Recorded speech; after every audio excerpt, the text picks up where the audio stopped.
Welcome, guys, to day 2 of Bible in a Year. Thank you guys for all the support on the last video. It's great. In this video, I got a comment on the last video saying that they did want me to do it in chronological order. And unless I get more comments saying they want it otherwise, I'm going to read the Bible and do this journey in chronological order. So in this video, we're going to be doing Genesis 4, 5, and 6. But then before we get into Genesis 6, we're going to be reading some of First Chronicles. So without further ado, let's get into it. Starting off, chapter 4, verse 1. Now Adam knew Eve, his wife, and she conceived and bore Cain. So for those of you who might not know, this is the New King James Version. And when it says new, that means they had relations. They slept together. So anytime you see that, that's usually what that's going to mean in this context. If it's a husband and wife context, that's what that's going to mean. So they had sex. They gave birth to a kid. His name is Cain. So Cain is the oldest son of Adam and Eve. And said, I have acquired a man from the Lord. Then she bore again, this time his brother Abel.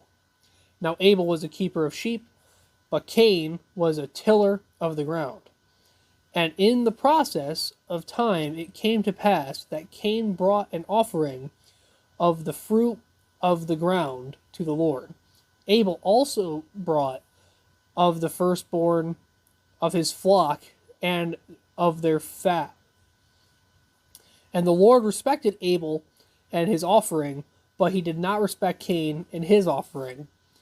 And Cain was very angry, and his countenance fell. So another thing I'm going to explain here, countenance, in case you don't know what that word means, it's your facial expression. So if you're like happy, or if you're more neutral, and if your countenance falls, it's a facial expression just gets sadder or angrier. That's basically what that means. Verse 6. So the Lord said to Cain, why are you angry?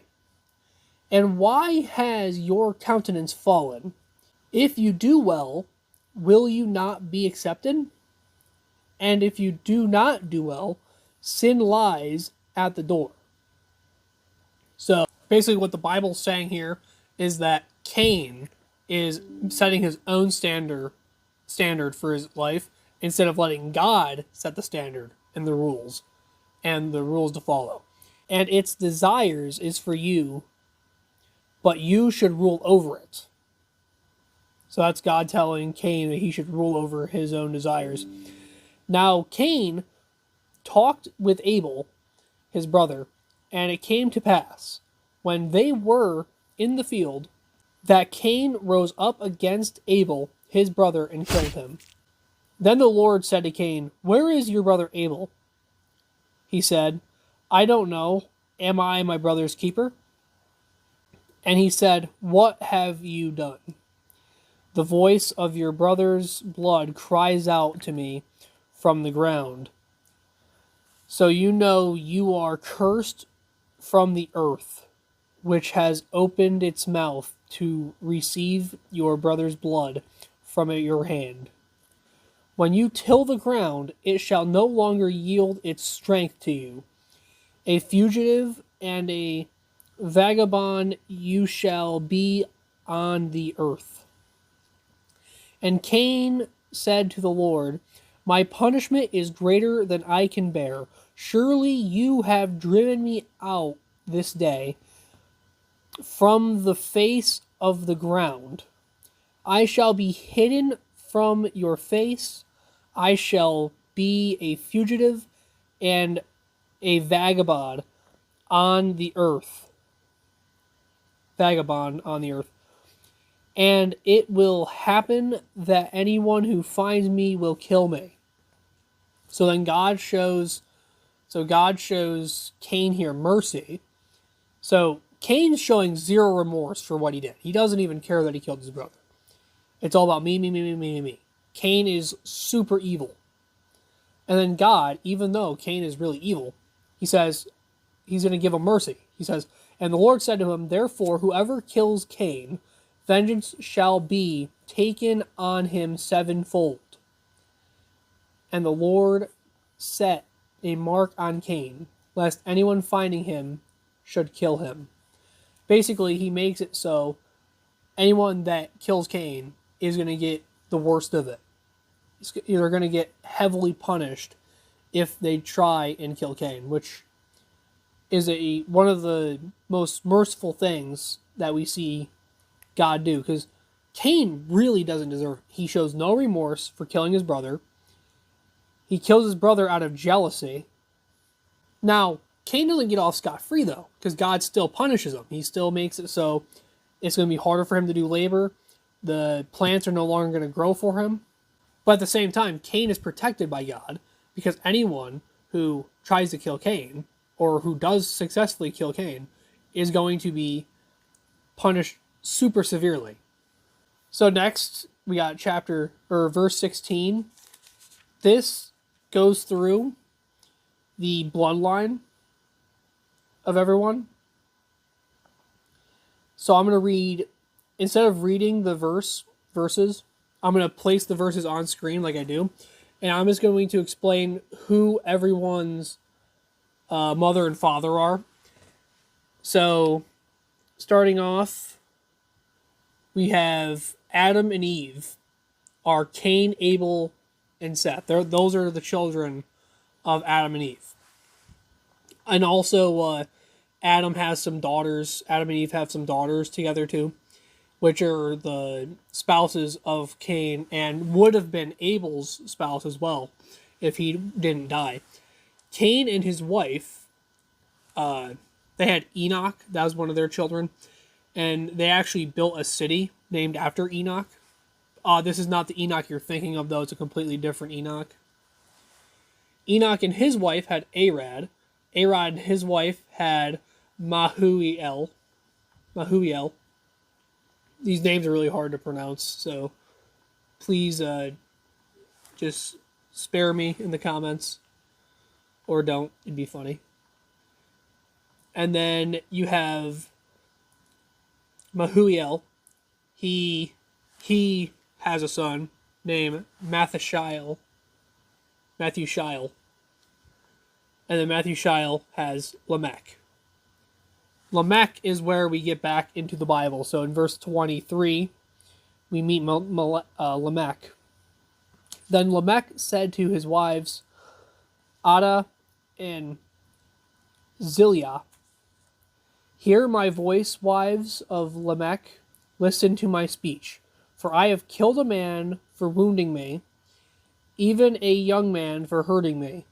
If Cain shall be avenged sevenfold, then Lamech 77-fold. So, right here, Lamech is actually mocking God. He's mocking God's mercy on Cain. And because God showed mercy on Cain, he's like, hey, if you're going to show mercy on Cain, you might as well show mercy on me. Because truly, I'm better than Cain was. And then we go to verse 25. And Adam knew his wife again. So once again, they're having sex. They have another baby. And she bore a son and named him Seth. Quote, for God has appointed another seed for me instead of Abel, whom Cain killed. And as for Seth, to him also a son was born, and he named him Enosh. Then men began to call on the name of the Lord. So, in this part, at the end of the chapter, God is beginning to move the hearts of people. So there is a long, suppressed, dark period where the godliness was suppressed. As you can see, like Lamech, he had two wives, which is just completely goes against the Bible. You have Cain, who was killing his brother over jealousy. And you had just a ton of bad things going on. Moving on to chapter 5. This is another chapter where I'm going to speed through, because basically this whole chapter just talks about who made who and when they died. So it goes by who bore which child, when did they bore each child, and when did they die. So it's just a bunch of genealogy. And quite frankly, this whole chapter gets summarized in the first verse of Chronicles. Well, not the first verse, it's the first 4 verses of Chronicles. And this whole entire chapter is summarized. But we're going to go through this one first, and then we'll read the first chapter of Chronicles, or the first 4 verses of Chronicles. Adam had Seth at 130 years old, and he died at 930 years old. So remember, this is still the times where there was a firmament, and the firmament held water, and for some reason I can't explain, maybe it's because of the temperature or the climate inside, the firmament with the water above it, the waters above the firmament, actually protected Earth, and that's why people live so much longer, because we see a trend after the flood in the story of Noah. People stopped living for so long. And I credit this to the water no longer being in the firmament. I could be wrong, but that's how I understand it. And that's just what makes the most sense. So we still have water up in the firmament, so people are living for a very long time. Seth has Enoch at the age of 105 years old, and he dies at 912 years old. So not quite as long as his father, but still quite a long time. Enosh had Canaan at 90 years old, and he died at 905 years old. So Enosh doesn't live as long as his father either. Canaan had Mahalalel at 70 years old, and he died at 910 years old. So Canaan is the first person in the Bible to live longer than their father. Mahalalel had Jared at 65, and he died at the age of 895 years old. So he has the youngest death so far. Jared had Enoch at the age of 162 years old, and he died at the age of 162 years old. So this is a new record, because the longest living person was Adam at this time, and Adam died at 130 years old. So he lives a whole 32 years longer than Adam even does. So we have a new record holder here. So Jared is the new record holder. Enoch had Methuselah at 65 years old.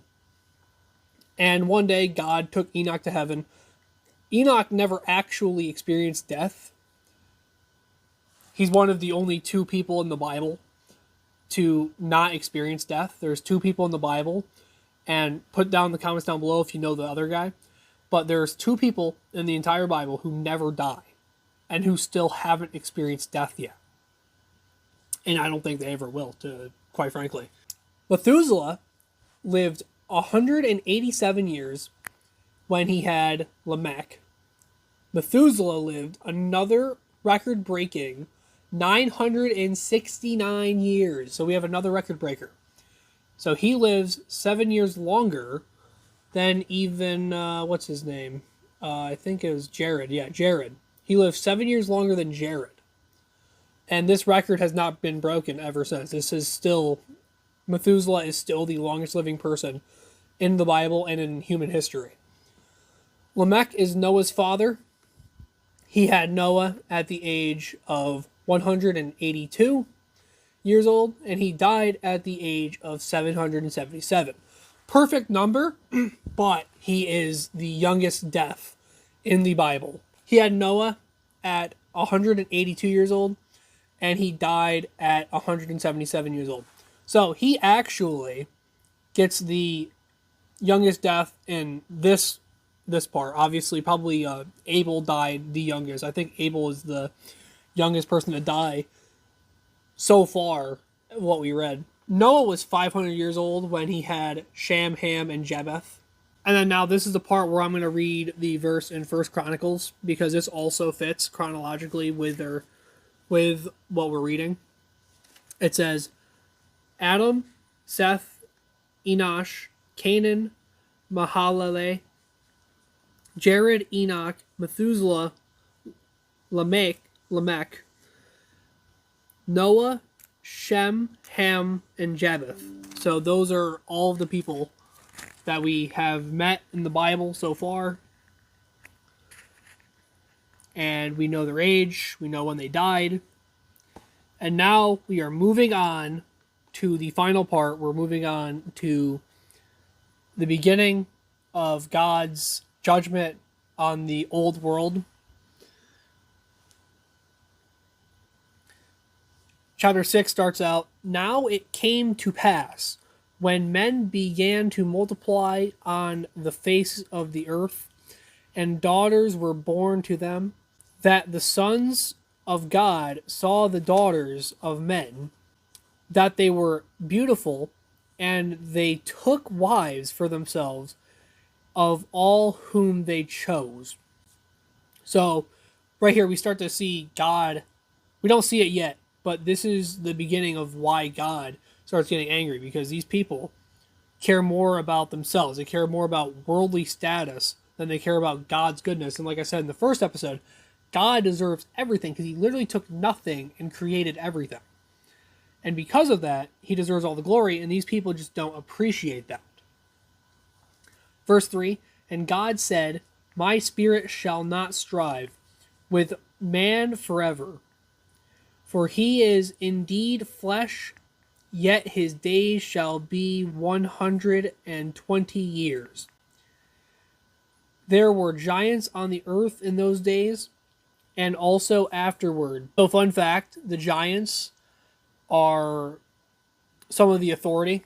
They held some authority, and they were some of the people that enforced the authority, which I think is kind of neat. "When the sons of God came in the daughters of men, and they bore children to them, those were the mighty men who were of old, men of renown. Then the Lord saw that the wickedness of man was great in the earth, and that every intent of the thoughts of his heart were only evil continually. The Lord was sorry that he made man on the earth, and he was grieved in his heart. So the Lord said, I will destroy man whom I have created from the face of the earth, both man and beast, creeping thing, birds of the air, for I am sorry I have made them. But Noah found grace in the eyes of the Lord." This is the genealogy of Noah. Noah was a just man, perfect in his generations. Noah walked with God, and Noah begot 3 sons, Shem, Ham, and Japheth. The earth was also corrupt before God, and the earth was filled with violence. So God looked upon the earth, and indeed it was corrupt, for all the flesh had corrupted their way on the earth. And God said to Noah, The end of all flesh has come before me, for the earth is filled with violence through them, and behold, I will destroy them with the earth. Make yourself an ark of gopher's wood, make rooms in the ark, and cover it inside and outside with pitch. And this is how you shall make it. The lengths of the ark shall be 300 cubits, and the width 50 cubits. Its height 30 cubits. So a cubit is estimated to be about 18 inches. Back then, they didn't have rulers and stuff like that, so they just took their forearm, and that was a cubit. So, like, my cubit would be a lot bigger than other people's cubits. You shall make a window for the ark, and you shall finish it to a cubit from above, and set the door of the ark on its side. You shall make it with lower, second, and third decks. And behold, I myself am bringing floodwaters on the earth, to destroy from under the heaven all flesh, which is the breath of life. Everything that is on the earth shall die, but I will establish my covenant with you, and you shall go into the ark. You, your sons, your wife, and your sons' wives with you, And for every living thing of all flesh, you shall bring 2 of every sort into the ark, to keep them alive with you. They shall be male and female, of the birds after their kind, of animals after their kind, and of every creeping thing of the earth after its kind. 2 of every kind will come to you to keep them alive, and you shall take for yourself all the food that is eaten, and you shall gather it to yourself, and it shall be food for you and for them. Thus Noah did according to all that God commanded him, so he did. All right, and that is going to be the end of our Bible study today. This is going to be the end of day 2 of Bible in a Year. Anyways, I hope you liked the video, guys. Please leave a comment, subscribe for more. I'll see you guys later. Peace.